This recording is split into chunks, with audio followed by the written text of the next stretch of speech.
Hey everybody, it's Jason from the Texas Gun Vault, and once again I'm coming to you with another range report. And today's range report is going to be on a very requested gun, the Canik TP9SFx. This is kind of the competition or race gun by Canik of their popular TP9 series. And this is on loan from one of my subscribers, and as always, it is Jack. He is always so kind and has continued to let me borrow some fantastic guns from his collection. Now, I recently reviewed a Canik TP9 and absolutely loved it. I said I had avoided Canik for whatever reason, maybe it was just a bias on my part, and that gun really surprised me. I said, for the price point you get, one nice pistol. So I'm really curious, when I take this to the range, is it gonna give me the same experience? Now, to be honest with you, this is a very nice looking pistol. I absolutely love the way that this gun looks. I really think that Canik did an amazing job with those front cocking serrations. I love the color of the slide. It's a little bit more silver than the frame, which is very black. You have all these vent holes here. It looks like this might even have a compensated barrel, but it is not. It's just race holes or speed holes or vent holes or whatever you call them. So I call them by different things in different videos, and people always make fun of me. Or lightning cuts, I think sometimes people call them. But they're nice, they're very attractive. And there's a lot of features on this gun that are supposed to be designed for competition. The controls on this gun are fantastic. You have an enlarged magazine catch right here. You have an enlarged slide stop. The gun is just one well-built and extremely attractive firearm. Now, before I go on with this review, I have to talk about something regarding the range time with it. One of the hardest things about having a YouTube channel and having people lend you guns is sometimes you have to be honest. Well, on my channel, I am always honest about my experiences with guns and products. I know that sometimes people call me a quote-unquote shill, but I promise you I'm not. I only give you my honest opinions. Now, what happened with this gun at the range was a little bit disappointing, and this is not really about the gun. It's about the sight. Jack has installed a sight mark red dot on this thing. Now, normally I don't like sight mark products because in the past I've actually had 3 of them bust on me. They're very affordable options for red dots and different types of reflex sights. And I wasn't expecting much more out of this, but in the past for short-term use they have functioned. Well, this is going to be a little bit different range report because I'm not going to be able to accurately shoot this gun. This red dot sight is completely busted. Now, it does turn on, and before I filmed the first shots of this video, I wanted to zero the red dot just to make sure it was on. So I loaded 5 rounds in the magazine. My first shot was way to the right. My second shot was way to the left. My third shot was way to the left and high. And then the fourth shot was, I believe, just completely off the paper. Now, this was only at about 6 or 7 yards. And what I discovered is due to the recoil of the firearm, the emitter of this reflex sight is moving. It is loose inside of the sight itself. So under recoil, it is adjusting itself. So it doesn't matter if you zero it, it will immediately change upon the recoil of the gun. So the sight is completely unusable. And it's not that the zero moves just by a little bit, it moves by a lot. There were even a few times after shooting it, the sight turned off. So there's something wrong internally with this sight. And that leads into another problem. When you add this sight and this base plate, you have to remove the rear sight. So when the sight is not working, you cannot use any type of iron sights. So for the purpose of this review, all I could do was move the front blade up where I could see it through the window of the sight. And that's going to cause this gun to shoot exceptionally high. But it is the only way I was able to use sights at all. So my groupings on this and the accuracy I was unable to test for. My shots were all over the place. I'm a little bit disappointed with the sight mark, more than usual, but I'm also a little bit sad that Canik doesn't have an option where you can have some type of iron sights even if you're running a red dot. So even if I had the tools with me and I remove the red dot from this pistol, I don't have the rear sights. I wouldn't have even thought to bring them. I like my Glock 19 Gen 5 where I have a Trigicon on it and I'm able to use suppressor height sights, and I can use the iron sights through the window of the sight. So in case you have a problem with an electronic option, you can still use the gun effectively. When it comes to the Canik, you cannot. And I think that's going to affect the ratings in a negative way when I get to my final thoughts. But I wanted to preface this review with that knowledge, that essentially I'm shooting this gun with no sighting system whatsoever. And when I do use the front sight, it's going to shoot exceptionally high. So you're not going to see great marksmanship. I'm going to put the target at 5 yards because I felt that was far enough for me to use the gun effectively and get some type of grouping, but without the use of a rear sight, it's not going to be that great. So with that out of the way, I also want to talk about another modification that Jack has done with this gun. And he has added a Galloway Precision Hefe short stroke flat face trigger in this. Now, flat face triggers are not my favorite type of trigger, but I know they are the new thing on the market that everyone absolutely loves. And I'm going to say that from just dry firing this before I took it to the range, this feels pretty darn good. If this trigger was a little bit curved, it might be a 5-star trigger in my opinion, but it is a flat face trigger. And so that in conjunction with the fact that this sight is not working at all, it wasn't going to be that great of an experience. But I'm going to try to review the gun in a very honest way, but I wanted you guys to know that ahead of time. So I'm going to try to not let the sight and the fact that the sight is breaking down ruin the range report. I'm going to try to review the gun as it is and understand that the sight is not working. So I will not dock points from the gun simply because the sight is malfunctioning. All right, so let's get to my first shots on this gun, see what the recoil impulse is like and what I think.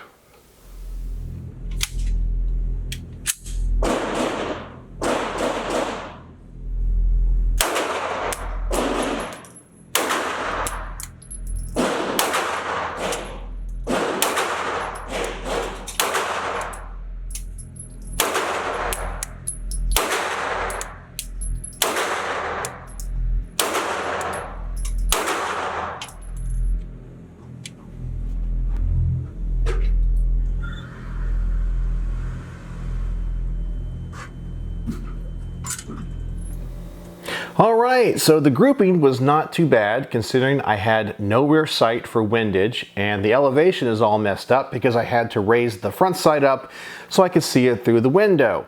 So I'm gonna say it wasn't too bad for what I was having to go through. Now, I have to say this gun felt great in the hand.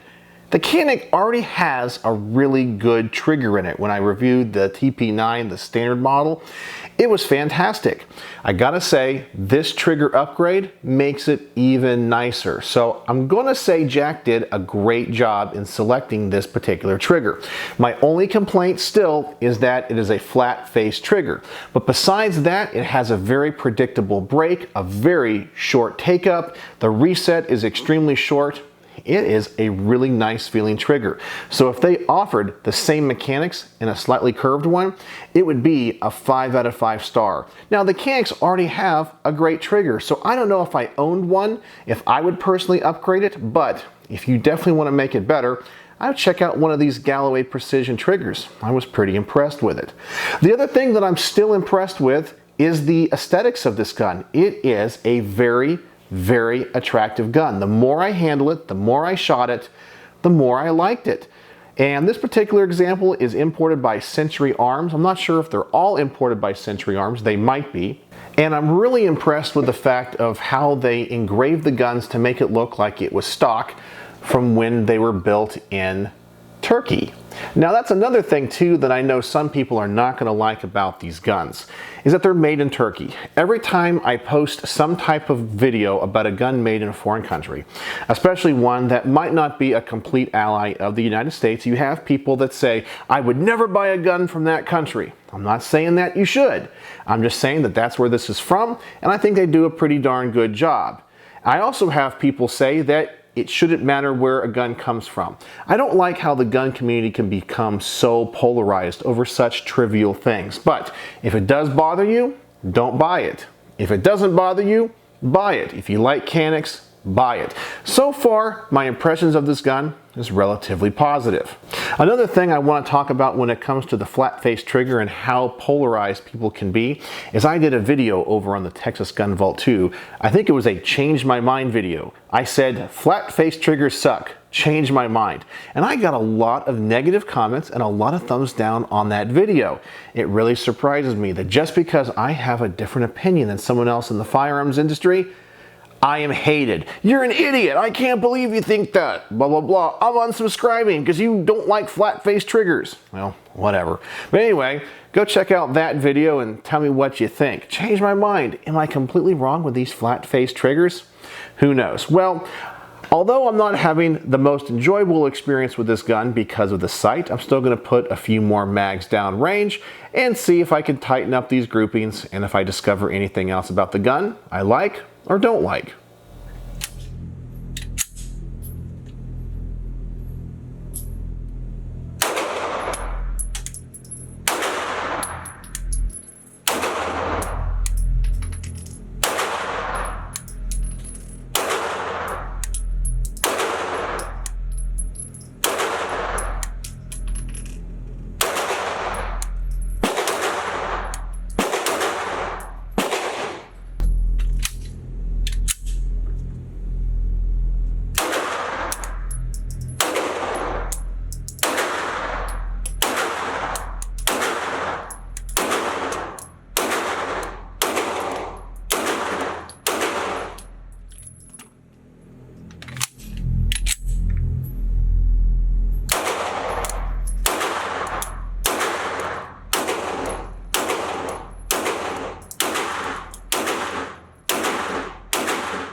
So before I brought this gun home, I wasn't going to spend too much ammunition at the range. After all, I wasn't having a great time, and it's not because of the gun, it's because of the sight.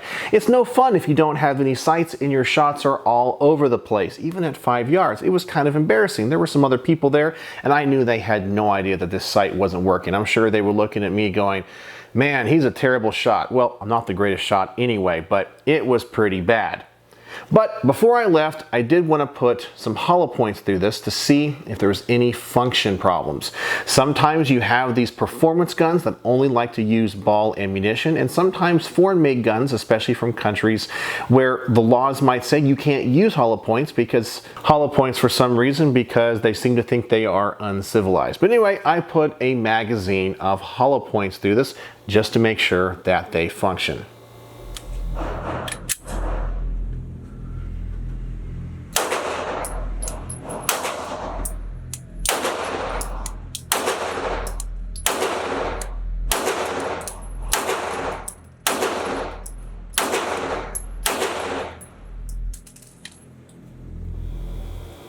Alright, so I got the gun home, took it apart, and that reminds me, one of the things about the gun, which I think is a bug, but other people tell me is a feature, is how easy these guns come apart. So, if the trigger is already pulled, and you pull down on the tabs, the whole slide simply comes off that easy. I don't know. Personally, I think that's a little bit too easy. Now, I like it when guns are easy to disassemble for cleaning. However, if it's that easy, I'm always worried that the mechanics that hold the slide onto the frame might not be as sturdy as they can be. Now, people say they've never had problems with these, and I can't find any issues online where people complain about it. Just mechanically, in my mind, I go, I don't know if that's the best option.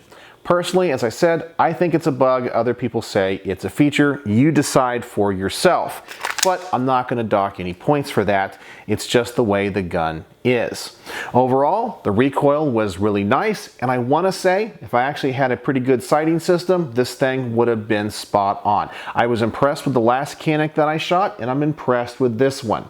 While Canik might not become my favorite firearms company ever, I have to say they seem to make pretty darn high quality, well finished, well fit guns at a very affordable price. You get a lot of race gun options at a sub $600 price point. So if this is what you like and what you can afford, I think you really do get a really nice firearm. The only other issue I have encountered with this, and it's going to be a slight gripe, is on the slide stop. Sometimes these slide stops are slide catches and slide releases, and sometimes they're just slide stops. While this one has an extension to it, making it very easy to reach with your thumb, I find that it kind of sticks. So regardless if the magazine is inserted or not, and the slide is back and you want to close the slide, it's actually a little bit tough. It can be done, but it feels like this is only supposed to be like a slide hold open or a slide stop and not a slide release. It seems like if you do have a round in the magazine, the best way to close the slide would actually be to pull the slide back and let it go home. But I prefer the versions where you can easily close the slide. So that's going to be a slight little gripe. Besides that, it seems to be well finished, well built. I like it. Might not be my favorite, mainly because I like tactical guns and this is more of a competition gun, but it's pretty nice. So I think if I had a really nice sight on this, my experiences would have been a lot better. And the only thing that I'm going to dock points for is I don't like the fact that when you do put on the optics plate on this gun, it gets rid of the rear sight completely. They need to rethink that, in my personal opinion. Because when it comes to electronic optics, there's always a chance it's going to go down. There's always a chance you're going to run out of power. There's always a chance it's going to break. You need your backup irons in a pinch, especially if it's a tactical gun. But even on a competition gun like this, where you might not have all of your tools on hand, if this sight goes down, you're SOL. You need to get this gun back in operation. You need to have options for iron sights. So I am going to deduct a few points for that. So, overall, what did I think about this Canik TP9SFx? Well, I'm going to give it 4 out of 5 stars. Not a perfect review, so maybe, as I said, I'm a little bit biased. It wasn't the greatest range experience, but the gun ran flawlessly, didn't have any hiccups whatsoever. It's beautiful, nice, attractive firearm, affordable price. Couple of gripes on this particular gun as it sits. It said the flat face trigger, the no iron sights in the back, but great controls. I think 4 out of 5 stars is a pretty good review of this thing. One day I would like to shoot one without any type of optic, just run the iron sights and see what I think. But overall, the Caniks really seem to be a great option, and I can see why they have such a good following online. So there you go, my review of the TP9SFx by Canik, imported by Century Arms, with a really crappy Sightmark reflex sight on it. I'm really sorry, Jack. I hope that you think that this range report was honest and fair, and when I get this back to you, I'll talk to you about what I think about this optic and what I think you should do. But I hope it didn't upset you. The gun is fantastic, the optic is horrible. So maybe I should review this sight as well. Well, I can't because it doesn't work. But anyway, there you go. The Canik TP9SFx. So let me know, do you guys own one of these? Do you like it? Do you think that my criticisms of it are valid? Let me know in the comments section below. And as always, thanks for watching.